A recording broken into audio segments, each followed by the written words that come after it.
Hi అండి. నమస్తే. Welcome to our channel simple recipes and vlogs. ఈవేళ మన వీడియోలో కొత్త వాళ్ళు కూడా ఈజీగా చేసుకునేటట్టు ఒకే పిండితో అమ్మవారికి ఎంతో ఇష్టమైన 2 రకాల నైవేద్యాలను అయితే ప్రిపేర్ చేద్దామండి. సో స్కిప్ చేయకుండా వీడియోని అయితే చూసేయండి ఫ్రెండ్స్.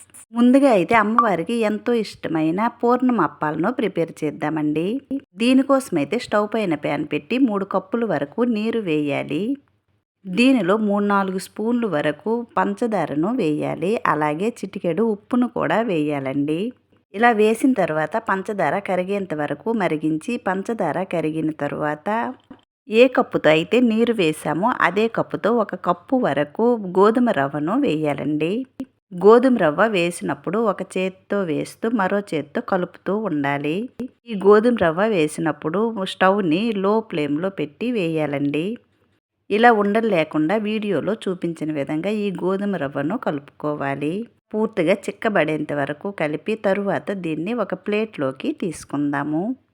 తరువాత అదే ప్యాన్లో ఏ కప్పుతో అయితే గోధుమ రవ్వ తీసుకున్నామో అదే కప్పుతో 1 కప్పు వరకు కొబ్బరి తురుమును వేసి కొద్దిసేపు వేయించిన తరువాత ఈ కొబ్బరి తురుములో అదే కప్పుతో 1 కప్పు వరకు బెల్లంను వేయాలి. ఈ బెల్లం పూర్తిగా కరిగేంత వరకు అడుగంటకుండా కలుపుతూ ఉండాలండి. ఇలా బెల్లం కరిగిన తరువాత 1 స్పూన్ వరకు ఇలాచీ పౌడర్ను వేయాలి. ఈ బెల్లం పూర్తిగా కరిగి ఇలా ముద్దలా అయిన తరువాత దీన్ని తీసి పూర్తిగా చల్లారనివ్వాలి. చూడండి, ఇక్కడైతే మనం ముందుగా తీసుకున్న గోధుమ రవ్వ చల్లబడిందండి. ఇప్పుడైతే దీన్ని అప్పాల్లా చేసుకుందాము. వీటిని అప్పాల్లా ఒత్తుకోవడానికి ముందుగా చేతిని తడుపుకుంటూ ఇలా వీడియోలో చూపించిన విధంగా చిన్న చిన్న ముద్దలా తీసుకోవాలండి. ఈ గోధుమ రవ్వను ఇలా వీడియోలో చూపించిన విధంగా చేసి దీని మధ్యలో ముందుగా మనం రెడీ చేసి పెట్టుకున్న కొబ్బరి తురుము బెల్లమును పెట్టి ఈ వీడియోలో చూపించిన విధంగా ఈ పూర్ణం బయటికి రాకుండా ఈ గోధుమ రవ్వతో కవర్ చేయాలి. తరువాత వీటిని ఒక ప్లేట్లోకి తీసుకుందాము. ఇలా మిగతా బ్యాటర్తో కూడా ఈ పూర్ణం అప్పాల్లా వీడియోలో చూపించిన విధంగా ఒత్తి ఒక ప్లేట్లోకి తీసుకుందామండి. ఏ హడావిడి లేకుండా వరమహాలక్ష్మి వ్రతానికి కొత్త వాళ్ళు కూడా ఈజీగా చేసుకోవచ్చండి.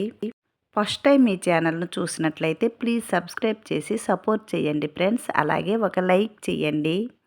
మీరు చేసే ఈ ఒక్క లైక్ వల్ల ఈ వీడియో అయితే మరికొంతమందికి రీచ్ అవుతుందండి. ఇలా మొత్తం బ్యాటర్ని అప్పాల్లా ఒత్తుకున్న తరువాత వీటిని డీప్ ఫ్రై చేయాలండి. డీప్ ఫ్రై చేయడానికి స్టవ్ పైన ప్యాన్ పెట్టి డీప్ ఫ్రైకి సరిపడా ఆయిల్ను వేయాలి.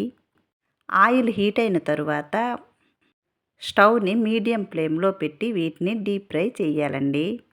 ఇలా చూడండి, ఆయిల్ హీట్ అయిన తరువాత మనం ముందుగా చేసుకున్న అప్పాలను ఒక్కొక్కటిగా వేసి స్టవ్ని మీడియం ఫ్లేమ్లో పెట్టి ఒకవైపు పూర్తిగా కలర్ మారేంత వరకు ఫ్రై చేయాలి. వీటిని పదే పదే కలపకుండా వాటంతటా అవే పైకి వచ్చిన తరువాత రెండో వైపు టర్న్ చేసి కలర్ మారేంత వరకు ఫ్రై చేసి ఒక ప్లేట్లోకి తీసుకుందాము. మనం డీప్ ఫ్రై చేయడానికి పాత్ర పెట్టాం కదండి. ఈ పాత్రలో ఎన్ని పడితే అన్ని వేయకుండా అప్పాలను 3-4 వేసి వీటిని డీప్ ఫ్రై చేయాలి. ఒకేసారి అన్ని వేసినట్టయితే అప్పాలను టర్న్ చేసినప్పుడు విరిగి పూర్ణమంతా బయటకు వచ్చేస్తుందండి.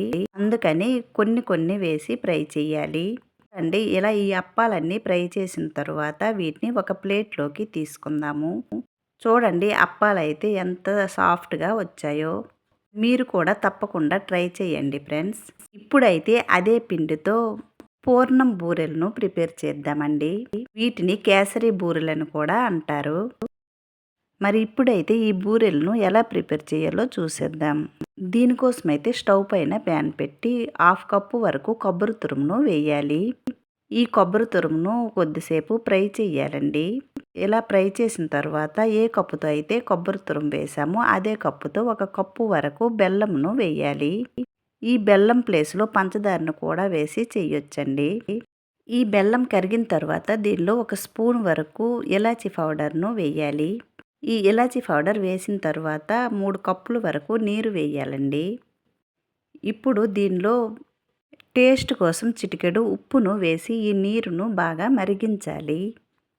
వీడియోలో చూపించిన విధంగా ఈ నీరు బాగా మరిగిన తరువాత ఏ కప్పుతో అయితే నీరు వేసామో అదే కప్పుతో 1 కప్పు వరకు గోధుమ రవ్వను వేయాలి. స్టవ్ని లో ఫ్లేమ్లో పెట్టి ఒక చేత్తో గోధుమ రవ్వను వేస్తూ మరో చేత్తో కలుపుతూ ఉండాలి. ఇలా గోధుమ రవ్వ ఉండలు కట్టకుండా కలుపుతూ ఉండాలండి. ఈ గోధుమ రవ్వ ఇలా వీడియోలో చూపించిన విధంగా చిక్కబడేంత వరకు కలుపుతూ ఉండాలి. ఇలా గోధుమ రవ్వ దగ్గర పడిన తరువాత దీనిలో ఒక స్పూన్ వరకు నెయ్యి వేసి కలపాలి. ఇలా చూసారు కదండి, ఈ వీడియోలో చూపించిన విధంగా ఈ కన్సిస్టెంట్లో ఉంటే సరిపోతుందండి. ఇది పూర్తిగా చల్లారిన తర్వాత ఇంకాస్త గట్టి పడుతుంది. ఇది చల్లారేలోపు ఒక మిక్సింగ్ బౌల్ తీసుకుందాము. ఈ బౌల్లో 1 కప్పు వరకు మైదా, హాఫ్ కప్పు వరకు బియ్యం పిండిని, అలాగే 4 స్పూన్ల వరకు పంచదార పొడిని వేయాలి. పంచదార పొడి చేయకుండా పంచదారను కూడా వేసి చేయొచ్చండి. ఇలా ఇవన్నీ మిక్స్ అయిన తర్వాత దీనిలో కొద్దిగా నీరు వేస్తూ ఈ మైదా పిండిని బాగా కలుపుకోవాలి. ఇలా వీడియోలో చూపించిన విధంగా ఈ పిండి ఈ కన్సిస్టెంట్లో ఉంటే సరిపోతుంది. ఇప్పుడైతే దీన్ని పక్కన పెట్టుకుందాము. మనం ముందుగా చేసుకున్న గోధుమ రవ్వ అయితే పూర్తిగా చల్లారిందండి. ఈ గోధుమ రవ్వను మనం చేత్తో తడిపి ఈ వీడియోలో చూపించిన విధంగా చిన్న బాల్స్లా చెయ్యాలి. మీకు ఏ సైజు బూరెలు ఇష్టపడితే ఆ సైజులో ఈ బాల్స్ను చెయ్యాలండి. ఇలా ఈ బ్యాటర్ అంతటిను బాల్స్లా చేసి ఒక ప్లేట్లోకి తీసుకుందాము. పిండి రుబ్బే పని లేకుండా కొత్త వాళ్ళు ఈజీగా చేసుకునే ఈ 2 రకాల రెసిపీలను తప్పకుండా ట్రై చేయండి ఫ్రెండ్స్. నిమిషాల్లో రెడీ అయిపోతుంది.